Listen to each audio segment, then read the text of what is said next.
notice it all. Ceaseless honking by every car, every motorcycle, and every bike in the city. Dogs barking, roosters crowing from the rooftops. Air so thick you can barely see through it.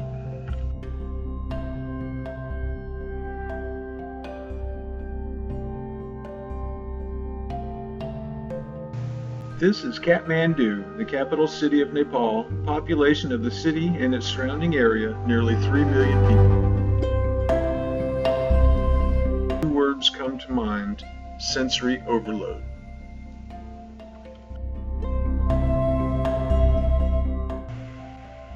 Cities like Kathmandu and Pokhara are the largest versions of Costco that you will ever walk into. Instead of finding anything you want to buy in one large store, you will find everything along the street. Every 10-foot by 10-foot section of every building, in fact, every backpack, is potentially a store that sells anything from trinkets to sunglasses to meat to vegetables to clothes to teeth.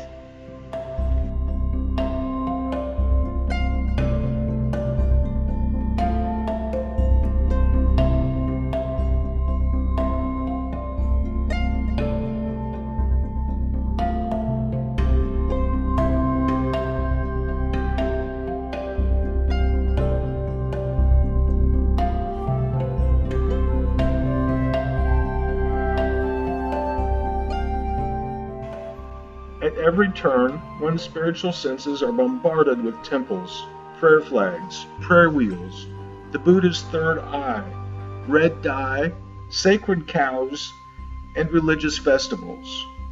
Temples are everywhere. There are large, famous temples like the Monkey Temple or Little Tibet.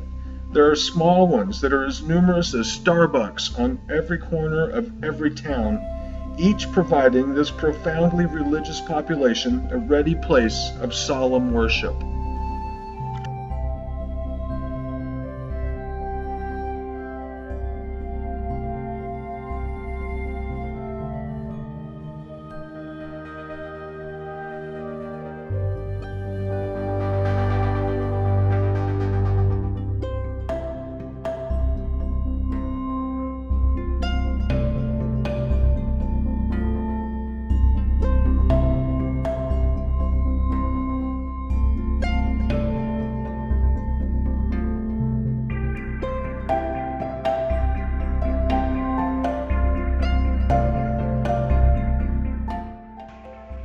Holi, a springtime celebration of a war between good and evil, is celebrated across the nation in living color.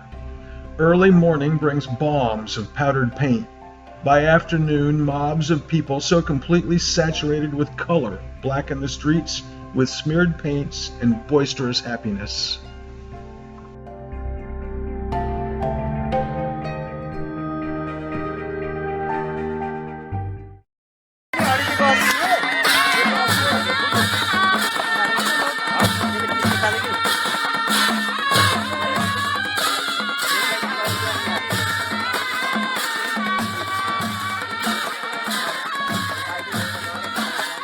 The Hindu wedding ceremony is a wonder to see. Filled with song and music, dance and food, the entire village will eat and dance while the marriage couple participates in ritual vows that might last for 5 or 6 hours. Each ritual serves to remove the new wife farther and farther from her own family until she becomes in all ways a member of her husband's family.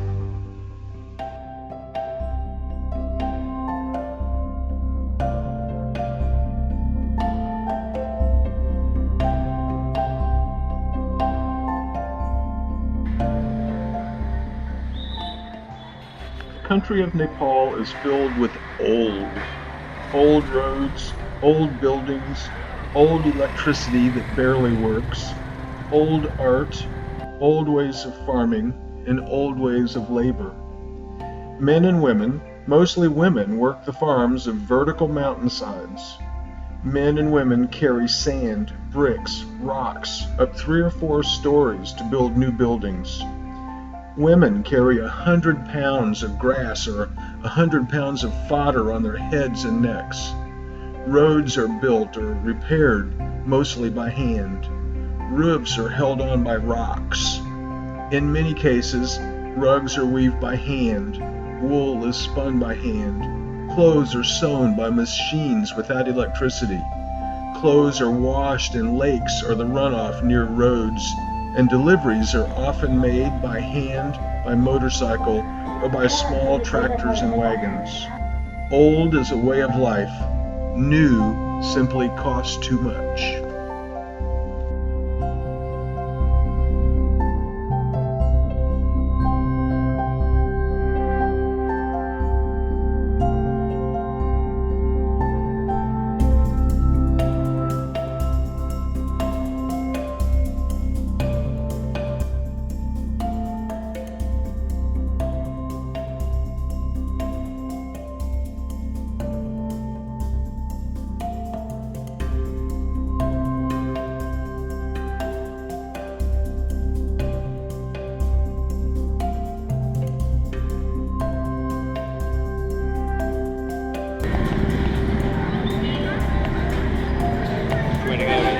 Oh, I'm just waiting.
It might be old, but there is great beauty in Nepal. The beauty is in its skies. It's in the valleys and the simplicity of life. It's in working fields with oxen and wooden plows. Beauty is within every fold of the majestic Himalayas. But mostly, you'll find beauty in the kids.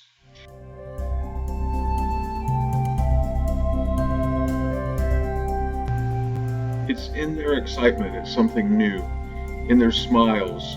It's in their joy at showing off their school uniforms, or their school library, or a new school kitchen, or a new slide and swing set.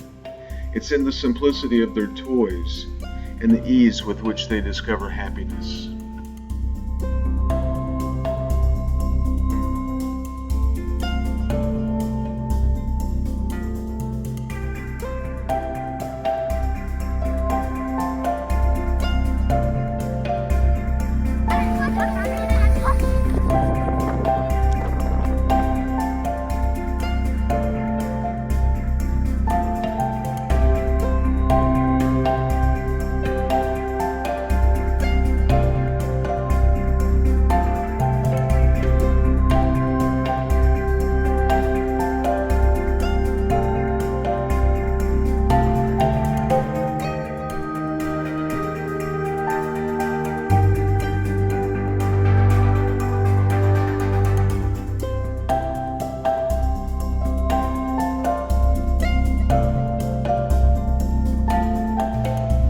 But let's not forget that this trip was about 6 friends who traveled to Nepal to do some paragliding and some trekking. We flew on various routes and on various planes, but we all ended up in a tiny village named Bandipur.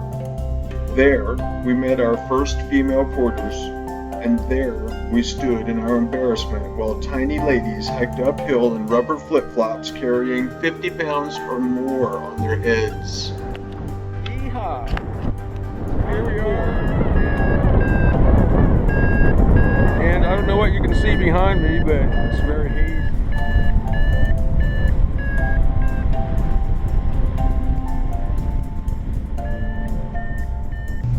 The flying in Bandipur was nothing less than awesome.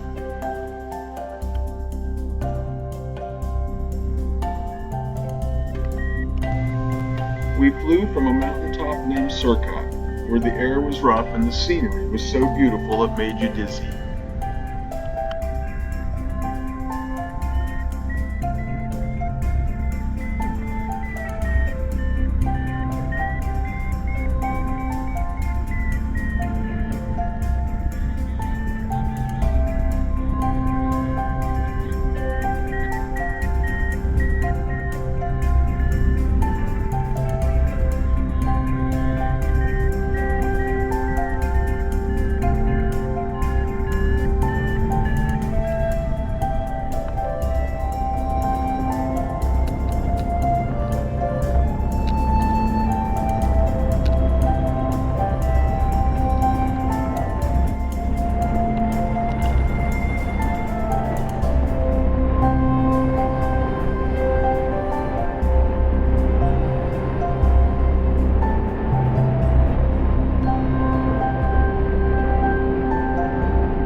While we were in the city of Pokhara, we taxied to the top of a mountaintop named Sarankat and got great flights.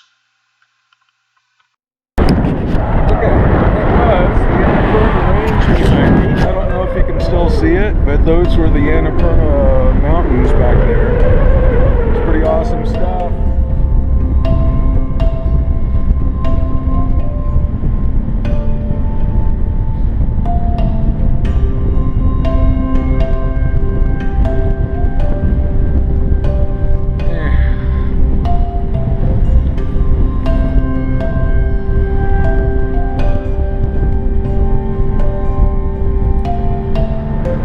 If we can find Sarankat launch. You should see it right below us right there.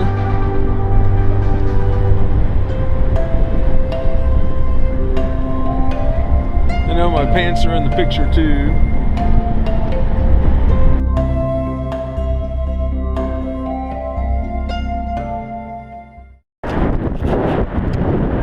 Hey there, it's gonna be a good one on the green wall right now on the east peak. Awesome stuff.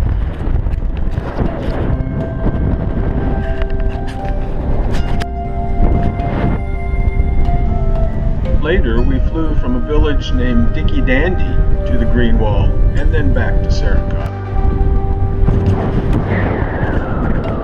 There we are, Dicky Dandy and the Green Wall.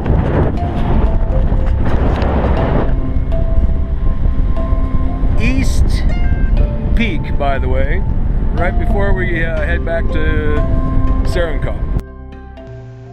For a paraglider pilot, nothing feels better than flying different sites. We flew from Bandipur, we flew from Surkot, we flew from Sarankat, we flew from Sarankat to the Green Wall and back, we flew from Dicky Danda to the Green Wall and back, and nothing feels better than flying from Surkot to Pokhara and touching down safely after 19 miles.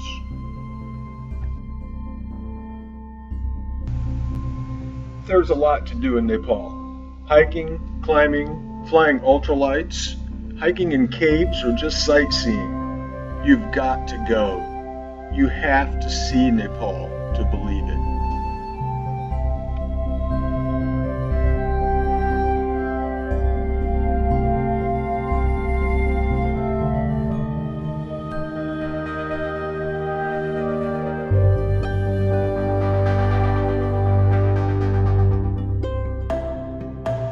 But I would give you one word of advice.